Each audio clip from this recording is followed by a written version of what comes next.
الحمد للہ رب العالمین والصلاة والسلام علی سید المرسلین اما بعد فاعوذ باللہ من الشیطان الرجیم بسم اللہ الرحمن الرحیم الصلاة والسلام علیک یا رسول اللہ وعلی آلک واصحابک یا حبیب اللہ الصلاة والسلام علیک یا نبی اللہ وعلی آلک واصحابک یا نور اللہ۔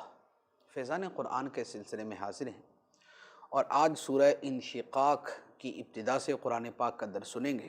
سورہ انشقاق مکہ مکرمہ میں نازل ہوئی، اس میں 1 رکوع اور 25 آیتیں ہیں۔ انشقاق کا معنی ہے پھٹنا۔ اس سورہ مبارکہ کی ابتدا میں قیامت کا منظر بیان کرتے ہوئے اذا السماء انشقت کے الفاظ بیان فرمائے گئے، اسی مناسبت سے اس کا نام سورہ انشقاق ہے۔ ارشاد ہوتا ہے بسم اللہ الرحمن الرحیم اذا السماء انشقت وأذنت لربها وحقت وإذا الأرض مدت وألقت ما فيها وتخلت وأذنت لربها وحقت۔ جب آسمان پھٹ جائے گا اور وہ اپنے رب کا حکم سنے گا اور اسے یہی لائق ہے، اور جب زمین کو دراز کر دیا جائے گا اور جو کچھ اس میں ہے زمین اسے باہر ڈال دے گی اور خالی ہو جائے گی، اور وہ اپنے رب کا حکم سنے گی اور اسے یہی لائق ہے۔ یہ قیامت کا منظر کہ آسمان پھٹ جائے گا اور اپنے رب کا حکم مانے گا، اور اس کے لائق یہی ہے کہ وہ اپنے رب کا حکم مانے۔ زمین کو دراز کر دیا جائے گا، کوئی پہاڑ نہیں ہوگا، کوئی بلڈنگ نہیں ہوگی، بالکل ساری زمین سیدھی ہو جائے گی۔ تو زمین کو دراز کر دیا جائے گا اور جو کچھ زمین کے اندر ہے، جو مردے زمین میں دفن کیے ہوئے سب باہر آ جائیں گے، زمین مردوں سے خالی، اب سارے زمین کے اوپر، اور یہ رب کا حکم ہوگا جس پر زمین عمل کرے گی، اور زمین کے لائق یہی ہے کہ اپنے رب کا حکم مانے۔ آگے فرمایا یا ایھا الانسان انک کادح الی ربک کدحا فملاقیہ۔ اے انسان، بے شک تو اپنے رب کی طرف ضرور دوڑنے والا ہے، پھر اس سے ملنے والا ہے۔ ہر انسان اللہ کی طرف دوڑے جا رہا ہے، خدا سے ملاقات کی طرف دوڑے جا رہا ہے۔ بچہ ہے وہ لڑکپن میں آ جاتا ہے، لڑکپن سے جوانی میں، جوانی سے ادھیڑ عمر، ادھیڑ عمر سے بڑھاپے میں، بڑھاپے سے موت کی طرف۔ تو یہ جو انسان کی بچپن سے عمر بڑھتی جا رہی ہے، یہ وہ دوڑے جا رہا ہے اپنے رب سے ملاقات کی طرف۔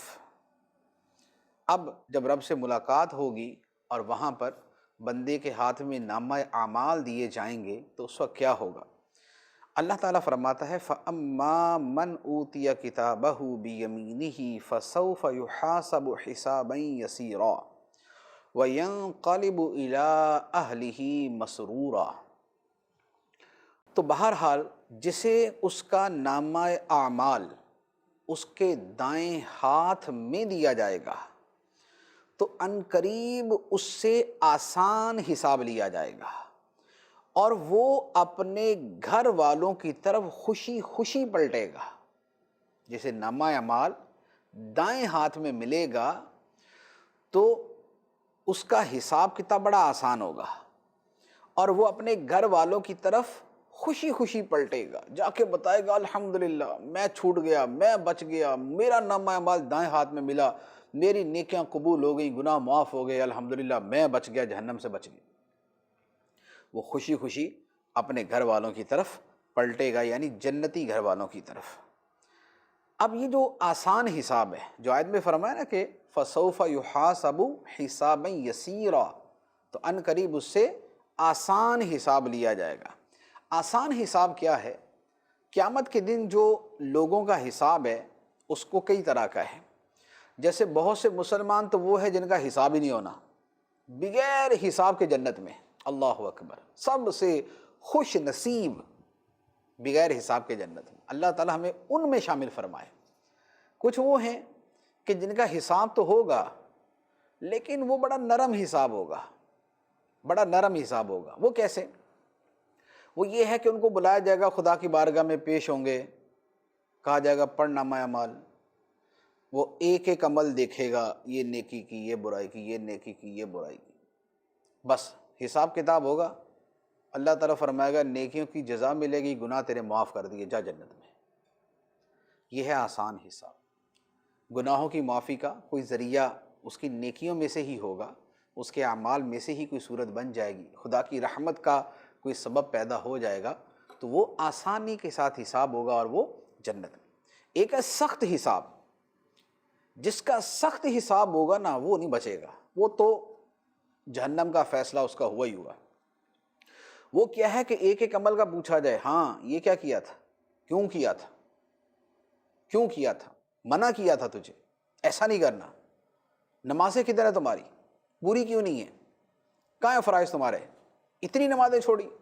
تو جس سے یوں سخت حساب لیا جائے گا اور اس کی پوچھ گچھ شروع ہو جائے گی، وہ نہیں بچ سکے گا، اس کے لیے جہنم کا فیصلہ ہو جائے گا۔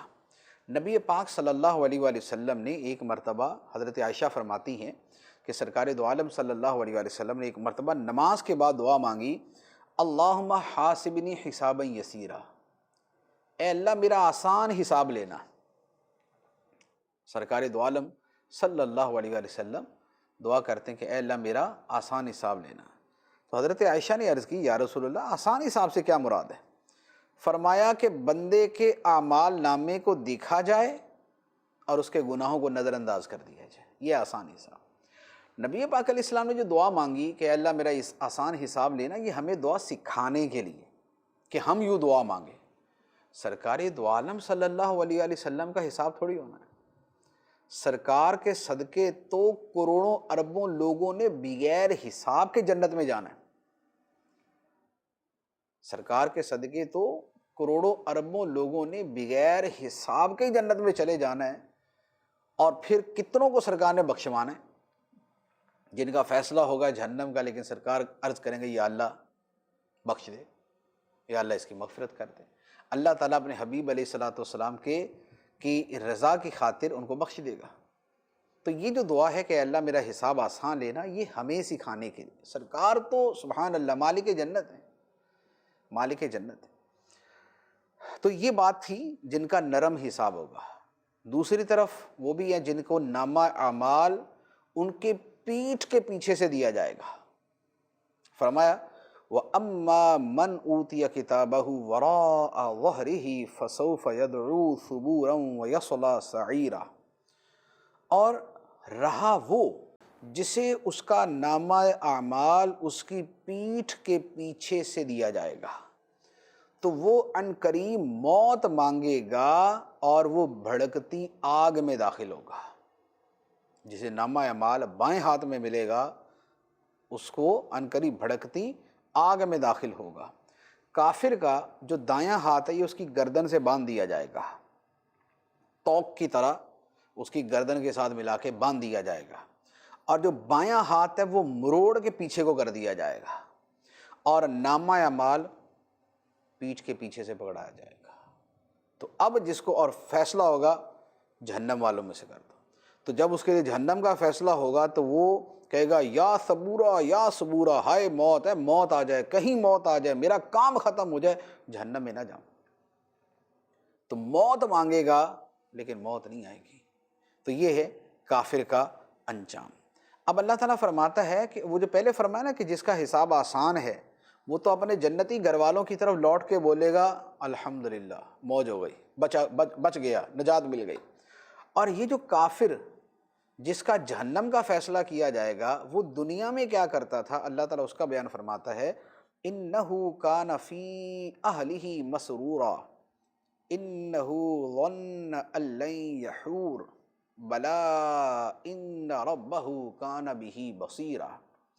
بے شک یہ جہنمی اپنے گھر والوں میں خوش تھا، دنیا کے اندر اپنے گھر والوں میں بڑا خوش تھا، بے شک اس نے سمجھا کہ وہ ہرگز واپس نہیں لوٹے گا، ہاں ہاں کیوں نہیں، بے شک اس کا رب اسے دیکھ رہا ہے۔ کافر یہ سمجھتا تھا، گھر میں بڑا خوش تھا، پیسے بھی تھے، گھر بھی تھا، بیوی بچے بھی تھے، موج مستی تھی، اور گمان اس کا یہ تھا کہ اس نے مرنے کے بعد لوٹنا نہیں ہے خدا کی طرف۔ لیکن اللہ تعالیٰ فرماتا ہے کہ کیوں نہیں، بے شک اس کا رب اس کے اعمال دیکھ رہا ہے، اس کو اس کا صلہ دے گا۔ اب آگے فرمایا فلا اقسم بالشفق واللیل وما وسق والقمر اذا اتسق، تو مجھے شام کے اجالے کی قسم ہے، اور رات کی، اور ان چیزوں کی جنہیں رات جمع کر دے، اور چاند کی قسم جب اس کا نور پورا ہو جائے۔ یہ جو قسمیں بیان فرمائیں، شام کے اجالے کی قسم، شفق کی، اور رات کی، اور ان چیزوں کی جنہیں رات جمع کرے، کہ رات میں ستارے وغیرہ سب جمع ہو جاتے ہیں، ان سب چیزوں کی قسم کے بعد آگے کیا بیان کیا؟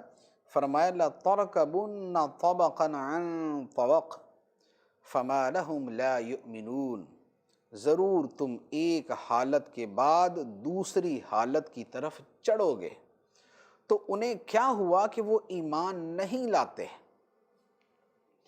تم ایک حالت سے دوسری حالت کی طرف چڑھو گے، اس سے اگر تو انسان مراد ہے، مطلق انسان، تو پھر اس کا مطلب یہ ہوا کہ تم بچپن سے جوانی میں، جوانی سے بڑھاپے کی طرف منزل بمنزل چڑھتے جاؤ گے اور پھر خدا سے ملو گے۔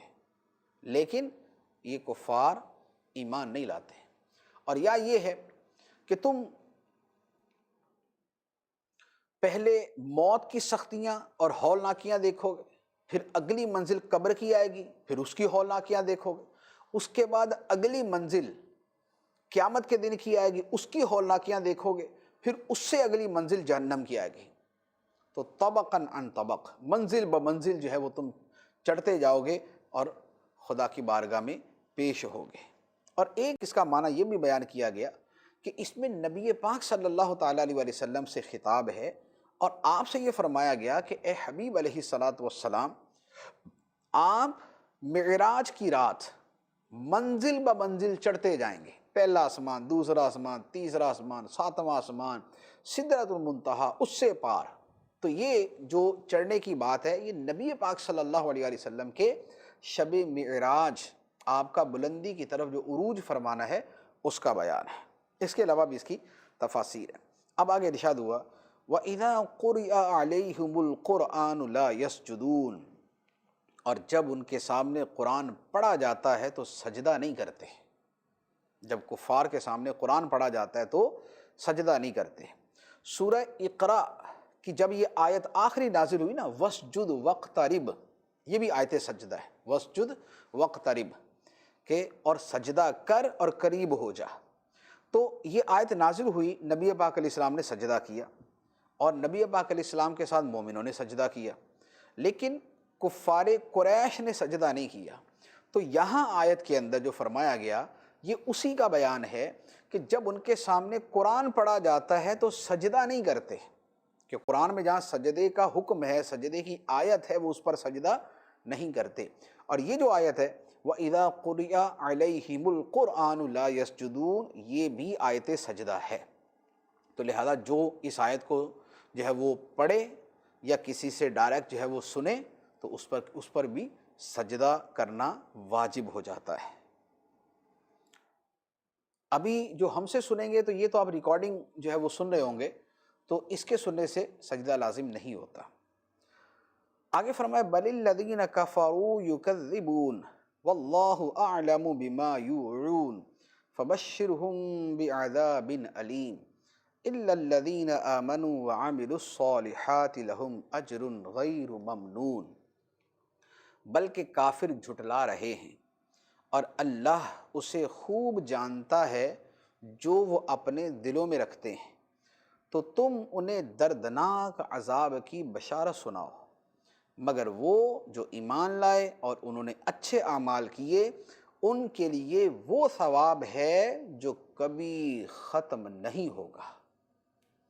تو یہاں پر کافروں کو ان کا انجام بھی بیان کر دیا، فرمایا کہ اللہ خوب جانتا ہے جو اپنے جی میں رکھتے ہیں، اپنے دلوں میں رکھتے ہیں، کیا؟ جو کفر و شرک اور انکار اور نبی پاک علیہ الصلوۃ والسلام کے ساتھ بغض و عداوت اپنے سینوں میں رکھتے ہیں، اللہ تعالیٰ اسے خوب جانتا ہے۔ تو ایسے کافروں کو دردناک عذاب کی خبر دے دو۔ اس کے بعد سورہ بروج ہے۔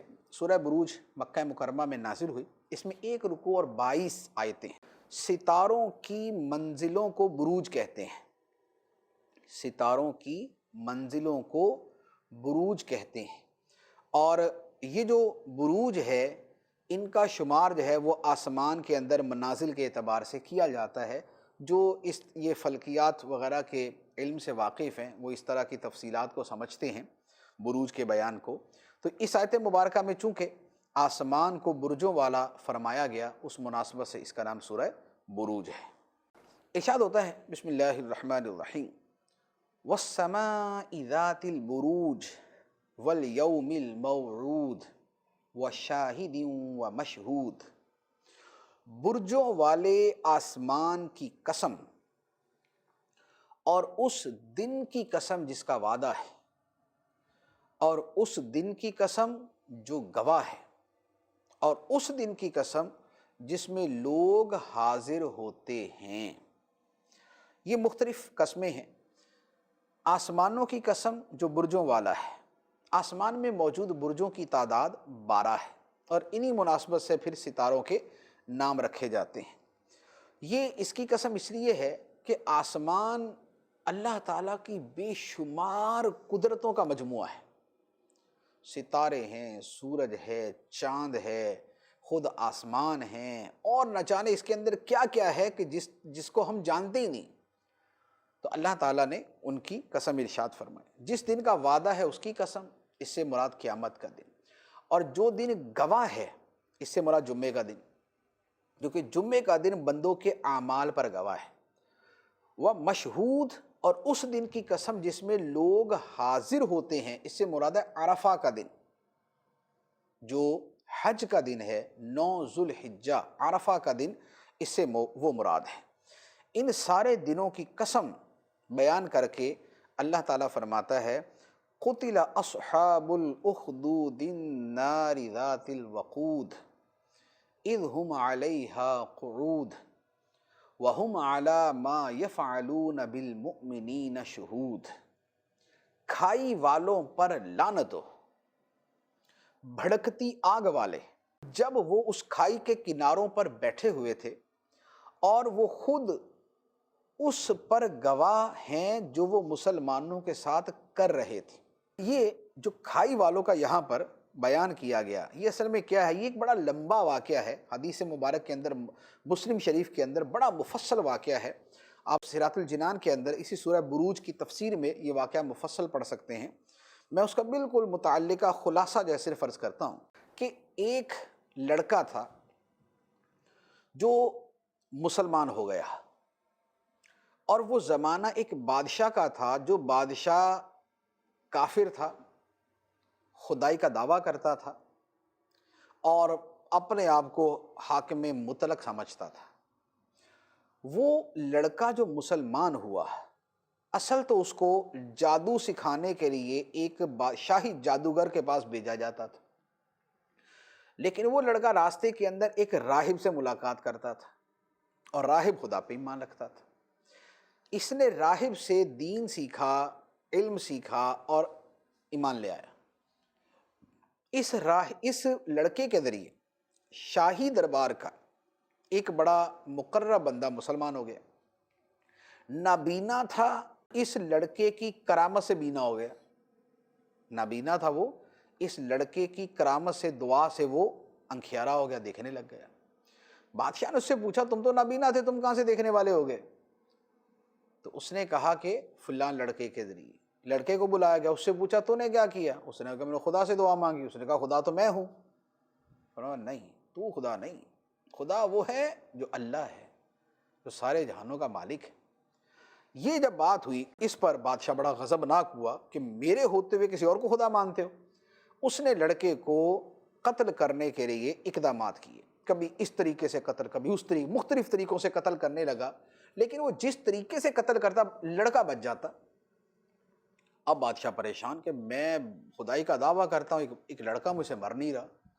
تو اب اس نے اس کو گرفتار کیا۔ لڑکا جو تھا، اللہ اکبر، کیسا وہ خدا کا ولی تھا وہ، اس نے بڑا ایک خوبصورت طریقہ کار اختیار کیا۔ اس نے اور بھی بہت سارے لوگ مسلمان کر لیے۔ اب اس نے بادشاہ سے کہا کہ اگر تو مجھے قتل کرنا چاہتا ہے تو اس کا ایک طریقہ ہے۔ بادشاہ نے کہا جلدی بتا۔ اس نے کیا بتایا؟ لڑکے نے کہا کہ اس کا طریقہ یہ ہے کہ ایک میدان میں سارے لوگوں کو جمع کرو اور کھجور کے تنے پر چڑھا کے مجھے سولی دے دو، پھر میرے ترکش سے، جس میں تیر رکھے جاتے ہیں، اس سے ایک تیر نکال کر بسم اللہ رب الغلام، اللہ کے نام سے جو اس لڑکے کا رب ہے، یہ کہہ کر مجھے تیر مارو۔ اگر تم ایسا تیر مارو گے تو میں قتل ہو جاؤں گا۔ اب یہ اللہ تعالیٰ کی طرف سے کیسے اس کے لیے اجازت تھی، تو اس کی ان کی شریعت کے اعتبار سے کوئی صورت ہوگی۔ بادشاہ نے تمام لوگوں کو میدان میں جمع کیا اور جیسے لڑکے نے کہا تھا ویسے اس کو تیر مارا، لڑکا شہید ہو گیا۔ لیکن بادشاہ کی زبان سے وہ جو اللہ کا نام نکلا اور سارے مجمع نے سنا کہ بادشاہ پورا زور لگا کے اس کو نہیں مار سکا، لیکن اللہ کا نام لیا تو یہ مر گیا، سارے کے سارے مسلمان ہو گئے۔ لڑکے نے بھی اصل میں یہی کیا تھا، وہ چاہتا بھی یہی تھا کہ سب کے سامنے اللہ کا نام لیا جائے، میری جان نکل جائے، سارے مسلمان ہو جائیں۔ اب سب مسلمان ہو گئے۔ تو جو درباری اور پکے قسم کے کافر تھے وہ تو بادشاہ کے ساتھ رہے، لیکن مجمع میں جو ہے اتنی بڑی تعداد مسلمان ہو گئی۔ اب بادشاہ نے کہا کہ اچھا تم مسلمان ہوئے، میں تم سب کو مار دوں گا، جان سے مار دوں گا۔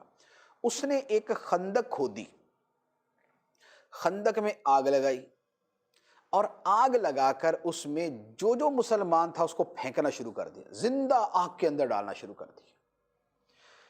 اب اسی کے اندر ایک عورت تھی، مسلمان ہونے والوں میں ایک عورت تھی، اس کے ساتھ چھوٹا سا بچہ تھا۔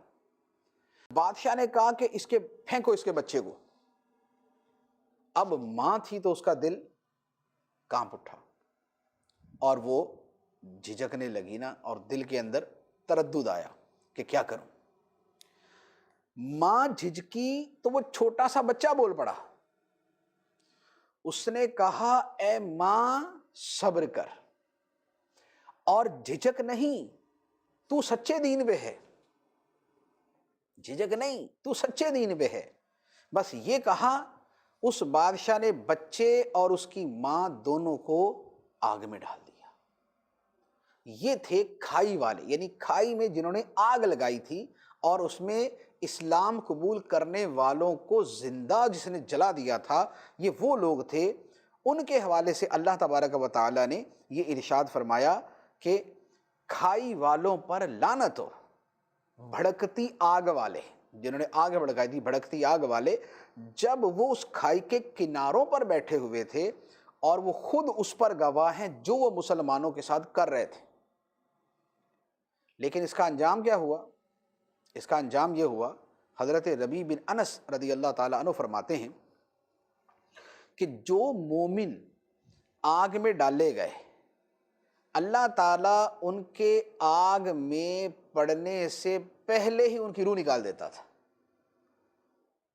لیکن وہ جو مومن تھے وہ تو اپنی جان کے لیے قربانی دے دیتے تھے نا، ان کو تو نہیں پتا تھا کہ ہماری جان اللہ تعالیٰ پہلے نکال دے گا۔ وہ تو اپنی جان پہ کھیل جاتے تھے ایمان کی خاطر، کہ جان چلی جائے ایمان نہیں جائے گا، جان نکل جائے ایمان نہیں جائے گا، زندہ جل جائیں گے ایمان نہیں جائے گا۔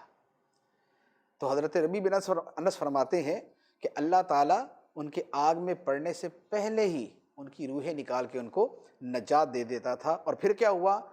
آگ نے خندق کے کناروں سے باہر نکل کر جو کنارے پر کفار بیٹھے ہوئے تھے ان کو بھی جلا دیا۔ تو یہ وہ کھائی والوں کا، خندق والوں کا واقعہ ہے جس کا اللہ تعالیٰ نے یہاں پر بیان فرمایا۔ اس واقعے کو میں عرض کروں گا، صراط الجنان میں سورہ بروج کی تفسیر میں پڑھیے گا، کتنی بڑی یہاں پر ہمارے لیے یہ نصیحت ہے۔ ایمان کی عظمت دیکھیں آپ، ہم تو مسلمان گھر میں پیدا ہوئے، ہم تو اسلام پر عمل کریں تو لوگ ہمیں شاباش دیتے ہیں، ہم بڑے نیک متقی بن جائیں تو لوگ ہاتھ چومتے ہیں ہمارے، ہم اپنے ایمان پہ ڈٹ جائیں تو لوگ ہم سے دعائیں کرواتے ہیں کہ یار ماشاءاللہ بڑا نمازی بندہ، دعا کروا اس سے۔ ہم تو پکے نمازی اور ذکر و اذکار اور کلمہ طیبہ زیادہ پڑھنا شروع کر دیں تو لوگ اپنے بچوں کو لے آتے ہیں کہ جناب آپ نیک آدمی ہیں، بچے کو دم کر دیجئے۔ ارے ہمارے لیے تو ایمان جو ہے وہ دنیا میں بھی آسانیوں کا سبب ہے، مشکلات کا سبب نہیں۔ ان کو دیکھیں، چھوٹا بچہ، عورت کو اس کے بچے سمیت بھڑکتی آگ میں ڈال دیا گیا، ایمان نہیں چھوڑا، ایمان نہیں چھوڑا۔ کیوں؟ اس لیے کہ ایمان سے بڑی دولت دنیا میں ہے ہی کوئی نہیں، ایمان سے بڑی دولت دنیا میں ہے ہی کوئی نہیں۔ تو کتنے بدبخت ہیں وہ لوگ جو صرف کچھ ملکوں کا ویزا لینے کے لیے اپنے آپ کو کافر ڈکلیئر کر دیتے ہیں، یا دوسرے ملک میں ہجرت کر کے چلے گئے۔ میں نے جو ہے وہ دیکھا ہے چند ممالک کے اندر کہ جن مسلمان ممالک کے اندر جو حالات خراب ہوئے، وہاں کے لوگ ہجرت کر کے کسی دوسرے کافر ملک میں چلے گئے، تو وہاں جا کے صرف وہاں کی آسائشیں لینے کے لیے دین بدل دیا، کافر ہو گئے، مرتد ہو گئے۔ اللہ مان والحفیظ۔ غور کریں ان لوگوں پر کہ جنہوں نے آگ میں جلنا گوارا کر لیا لیکن ایمان اور دین چھوڑنا گوارا نہیں کیا۔ اور نبی پاک صلی اللہ علیہ وسلم کی حدیث مبارک ہے، فرمایا کہ جس بندے میں 3 خصلتیں آ جائیں اس کو ایمان کی مٹھاس نصیب ہو جائے گی، ایمان کی مٹھاس اپنے اندر فیل کرے گا۔ مٹھائی کھاتے نا تو میٹھے لگتی ہے، ایمان کی مٹھاس وہ پالے گا جس میں 3 چیزیں ہوں گی، اور ان 3 چیزوں میں وہ تینوں چیزیں بلکہ عرض کر دیتا ہوں۔ ایک یہ ہے اللہ اور اللہ کے رسول سے محبت ساری دنیا سے بڑھ کے ہو، اللہ اور اللہ کے رسول سے محبت ساری دنیا سے بڑھ کے ہو۔ دوسرا یہ ہے کہ جس سے محبت کرے اللہ کے لیے کرے، اور جس سے بغض رکھے اللہ کے لیے رکھے، لینا دینا اللہ کی خاطر، نہ دینا بھی اللہ کی خاطر۔ اور تیسری بات یہ ہے کہ کفر میں جانے کو، کافر ہو جانے کو ایسے ناپسند کرے جیسے آگ میں ڈالے جانے کو ناپسند کرتے۔ تو جتنا آگ میں جلنا ناپسند ہے اتنا ایمان چھوڑنا ناپسند ہو۔ ایسا دل کے اندر ایمان ہو، فرمایا جس میں یہ وصف ہوگا اللہ تعالیٰ اسے ایمان کی مٹھاس عطا فرما دے گا، شیرینی حلاوت عطا فرما دے گا۔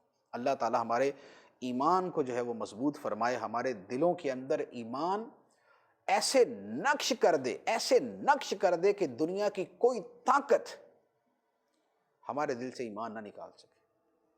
ہمارے دل کے رگو پے کے اندر ایک یوں کہہ لیں کہ ایک ذرے کے اندر دل کے ایمان رچ بس جائے، کسی بھی صورت ہمارا ایمان جو ہے وہ خطرے میں نہ پڑے۔ اللہ تعالی ہمارے ایمان کی حفاظت فرمائے اور ہمیں ایمان پر خاتمہ نصیب فرمائے۔ اب اللہ تعالیٰ آگے ارشاد فرماتا ہے اسی سیاق کے اندر، یہ جو کھائی والوں کا جو واقعہ بیان کیا، فرمایا وَمَا نَقَمُوا مِنْهُمْ إِلَّا أَن يُؤْمِنُوا بِاللَّهِ الْعَزِيزِ الْحَمِيدِ الَّذِي لَهُ مُلْكُ السَّمَاوَاتِ وَالْأَرْضِ وَاللَّهُ عَلَى كُلِّ شَيْءٍ شَهِيدٌ۔ اور انہیں، وہ جو کھائی والے کافر تھے، اور انہیں مسلمانوں کی طرف سے صرف یہی بات بری لگی کہ وہ اس اللہ پر ایمان لے آئے جو بہت عزت والا، ہر تعریف کے لائق ہے، وہ جس کے لیے آسمانوں اور زمین کی سلطنت ہے، اور اللہ ہر چیز پر گواہ ہے۔ فرمایا کہ ان کھائی والے کافروں کو، بادشاہ کو اور اس کے درباریوں کو، ان کو یہ بات بری لگی کہ یہ لوگ اس اللہ پر ایمان لے آئے جو حقیقی خدا ہے، جو تعریف کے لائق ہے، جو عزت والا ہے، جو غالب ہے، جو آسمان و زمین کا مالک ہے۔ اس پر ایمان لانے کی وجہ سے یہ کافر ان کو سزائیں دے رہے ہیں۔ آگے ارشاد فرمایا ان الذین فتنوا المؤمنین والمؤمنات ثم لم یتوبوا فلہم عذاب جہنم ولہم عذاب الحریق ان الذین آمنوا وعملوا الصالحات لہم جنات تجری من تحتها الانہار ذالک الفوز الکبیر۔ بے شک جنہوں نے مسلمان مردوں اور مسلمان عورتوں کو آزمائش میں مبتلا کیا پھر توبہ نہ کی، ان کے لیے جہنم کا عذاب ہے اور ان کے لیے آگ کا عذاب ہے۔ بے شک جو ایمان لائے اور انہوں نے اچھے کام کیے ان کے لیے ایسے باغ ہیں جن کے نیچے نہریں رواں، یہی بڑی کامیابی ہے۔ مومنوں کو آزمائش میں ڈالنے والے، تکلیفیں دینے والے، ایمان قبول کرنے پر ان کے ساتھ برا سلوک کرنے والے، فرمایا ان کے لیے جنہوں اگر توبہ نہیں کی تو فرمایا توبہ نہیں کی تو جہنم کا عذاب ہے، آگ کا عذاب ہے۔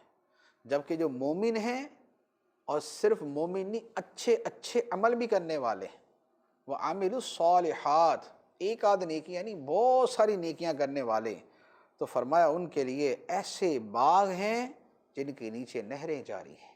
یہ ایمان والوں کا، اور فرمایا یہی بڑی کامیابی ہے۔ یہ جو ایمان اور اچھے عمل کرنا ہے نا، یہ بہت بڑی کامیابی ہے، جس کا صلہ بھی بہت بڑی کامیابی ہے۔ آگے فرمایا ان بطش ربک لشدید، بے شک تیرے رب کی پکڑ بہت سخت ہے۔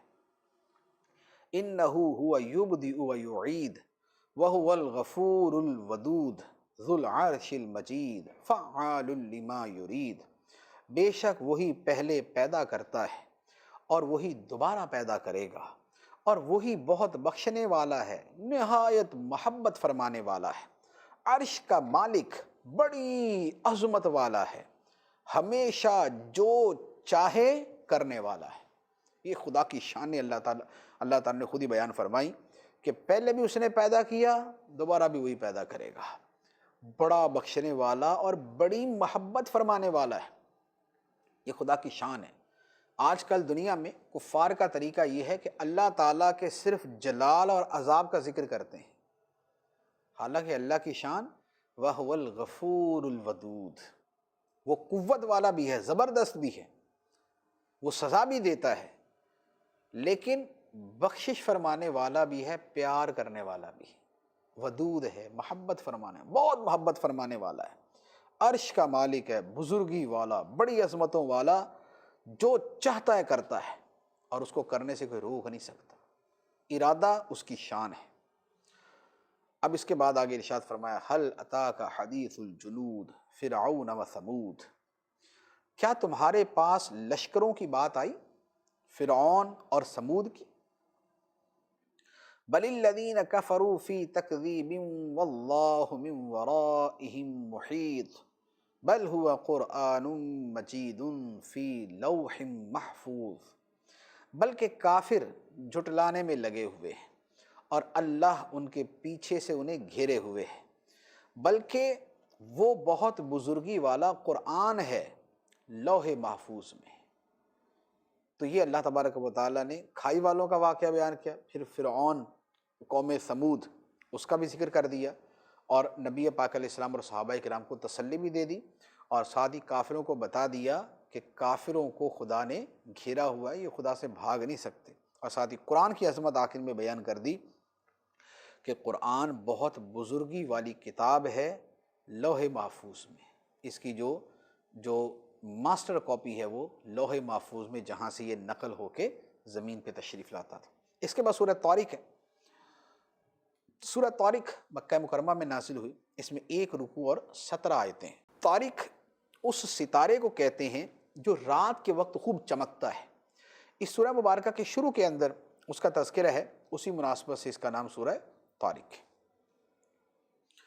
ارشاد فرمایا بسم اللہ الرحمن الرحیم والسماء والطارق وما ادراک ما الطارق النجم الثاقب ان کل نفس لما علیہا حافظ، آسمان کی اور رات کو آنے والے کی قسم، اور تمہیں کیا معلوم کہ رات کو آنے والا کیا ہے، خوب چمکنے والا ستارہ ہے، کوئی جان نہیں مگر اس پر نگہبان موجود ہے۔ ستارے اللہ تعالیٰ کی قدرت کی نشانیاں ہیں، اور پھر وہ ستارے جو النجم الثاقب، روشن ستارے، جن سے شیطانوں کو آسمانوں سے دور بھگایا جاتا ہے، وہ بھی خدا کی قدرت کی نشانی۔ ان سب کی قسم کے ساتھ یہ بیان کیا گیا کہ کوئی جان نہیں مگر اس پر نگہبان موجود ہے، نگہبان موجود ہے جو اعمال لکھتا ہے۔ فرمایا فَلْيَنظُرِ الْإِنسَانُ مِمَّا خُلِقَ، انسان کو غور کرنا چاہیے کہ اسے کس چیز سے پیدا کیا گیا۔ انسان کو غور کرنا چاہیے کہ اسے کس چیز سے پیدا کیا گیا۔ اگر اپنی پیدائش پہ غور کرے تو خدا کی قدرتیں اس کے سامنے آ جائیں گی، اور جب خدا کی قدرتیں سامنے آئیں گی تو یہ بھی سمجھ آ جائے گی کہ جس خدا کی یہ قدرت ہے وہ دوبارہ زندہ کرنے پر بھی قادر ہے۔ اب کس چیز سے پیدا کیا؟ اگلی آیت میں ارشاد فرمایا خلق من ماء دافق یخرج من بین الصلب والترائب انہ علی رجعہ لقادر، اچھل کر نکلنے والے پانی سے پیدا کیا جو پیٹھ اور سینوں کے درمیان سے نکلتا ہے، بے شک اللہ اس کے واپس کرنے پر ضرور قادر ہے۔ اس پانی سے پیدا کیا جو مردوں کی پیٹھ اور عورتوں کے سینے کے درمیان سے نکلتا ہے، اور اس کے ملاپ سے انسان وجود میں آتا ہے۔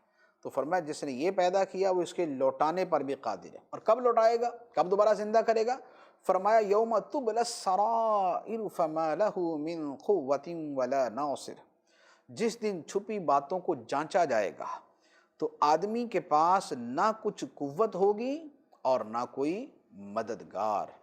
والسماء ذات الرجع والارض ذات الصدع انہ لقول فصل وما هو بالہزل، اس آسمان کی قسم جو لوٹ لوٹ کر برستا ہے، اور پھاڑی جانے والی زمین کی قسم، بے شک قرآن ضرور فیصلہ کر دینے والا کلام ہے اور وہ کوئی ہنسی مذاق کی بات نہیں۔ آسمان کے جس سے بارش برستی ہے، زمین کے بالائی طبقے، اور پھاڑی جانے والی زمین کے جس سے سبزہ پھٹ کے باہر آتا ہے، یہ دلیلیں قرآن، یہ دلیلیں جو ہے وہ خدا کی عظمت و قدرت میں ہیں۔ اسی قدرتوں والے خدا نے قرآن کو نازل فرمایا جو حق و باطل میں فیصلہ کرنے والا ہے۔ فرمایا انہم یکیدون کیدا واکید کیدا فمہل الکافرین امہلہم رویدا، بے شک کافر اپنی چالیں چل رہے ہیں اور میں خدا اپنی خفیہ تدبیر فرماتا ہوں۔ تو اے حبیب تم کافروں کو ڈھیل دو، انہیں کچھ تھوڑی سی مہلت دو۔ کافر اپنی چالیں چل رہے ہیں نبی پاک علیہ الصلوۃ والسلام کے خلاف، لیکن کامیاب نہیں ہوں گے اس میں۔ کیوں؟ اس لیے کہ کافر نبی پاک علیہ السلام کے خلاف چالیں چل رہے ہیں، اور نبی پاک علیہ السلام کی حفاظت کی تدبیر خدا فرما رہا ہے، اور مقابلے کے اندر کفار کے مقابلے میں خفیہ تدبیر خدا فرما رہا ہے۔ تو کافروں کو ڈھیل دو، اب ان کو مہلت دو، ان کی مہلت کا زمانہ چل رہا ہے، ان کو بار بار ابھی صرف دین کا پیغام دو، پیغام دو، پیغام دو۔ پھر جب خدا کی گرفت کا وقت آئے گا، ان کی گرفت فرمانے کا وقت آئے گا، پھر آپ دیکھیے گا چنانچہ غزوہ بدر کے اندر پھر وہ مہلت بہت سے کافروں کے حق میں ختم ہوئی اور ان کو ہلاک کر دیا گیا میدان بدر میں۔ اللہ تبارک و تعالی ہمیں قرآن کا فہم عطا فرمائے، قرآن کے احکام پہ عمل کرنے کی توفیق عطا فرمائے، آمین بجاہ النبی الامین صلی اللہ علیہ وسلم۔